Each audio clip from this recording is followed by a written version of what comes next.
प्रधानमंत्री आलेले, मुख्यमंत्री आले, उपमुख्यमंत्री आले. मला त्याच्यानंतर त्याच्या आधी मला वाटतं दहीहंडीसाठी पण आले, पक्ष प्रवेशासाठी पण आले, पण महाराजांसाठी त्यांना वेळ नसेल मिळाली तर मला वाटतं खूप दुर्दैवी गोष्ट आहे.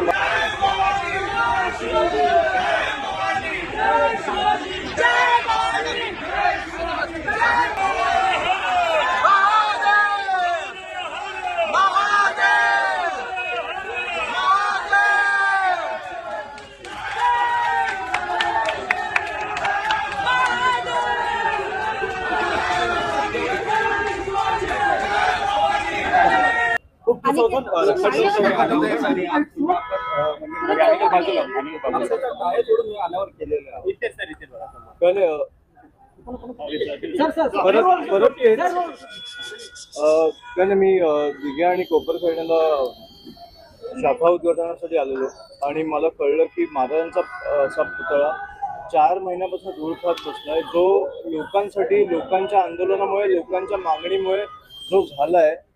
पण मला वाटतं की सरकारमधनं कुठच्याही मोठ्या नेत्याला किंवा मंत्र्यांना वेळ नाही मिळाली त्यांचं अनावरण करण्यासाठी, त्याचं उद्घाटन करण्यासाठी. त्याच्यामुळे ते 4 महिने मला वाटतं हा एक घाणेरडा कपडा होता त्यांच्या भोवती, तुम्ही बघितलं असेल, ते धूळ खात बसलेलं आणि मला ते बघवलं नाही.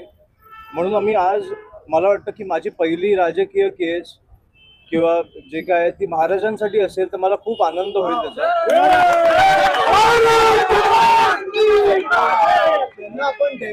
ज्यांना आपण दैवत मानतो त्यांच्यासाठी मला वाटतं गेल्या 4 महिन्यात अनेक सरकारी अधिकारी किंवा मंत्री असतील किंवा नेते असतील, हे नवी मुंबईमध्ये येऊन गेलेले आहेत, नेरूळमध्ये येऊन गेलेले आहेत. मला वाटतं एक एअरपोर्टचं पण अनावरण झालं, उद्घाटन झालं, प्रधानमंत्री आलेले, मुख्यमंत्री आले, उपमुख्यमंत्री आले. मला त्याच्यानंतर त्याच्या आधी मला वाटतं दहीहंडीसाठी पण आले, पक्ष प्रवेशासाठी पण आले, पण महाराजांसाठी त्यांना वेळ नसेल मिळाली तर मला वाटतं खूप दुर्दैवी गोष्ट आहे. आणि मला वाटतं की आम्हाला ते बघवलं नाही.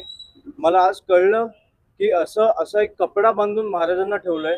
त्याच्यामुळे मला वाटतं की आम्ही सर्व महाराष्ट्र सैनिकांनी तो एक हे घेतला की आम्हाला असे बघायचे नाहीत महाराज.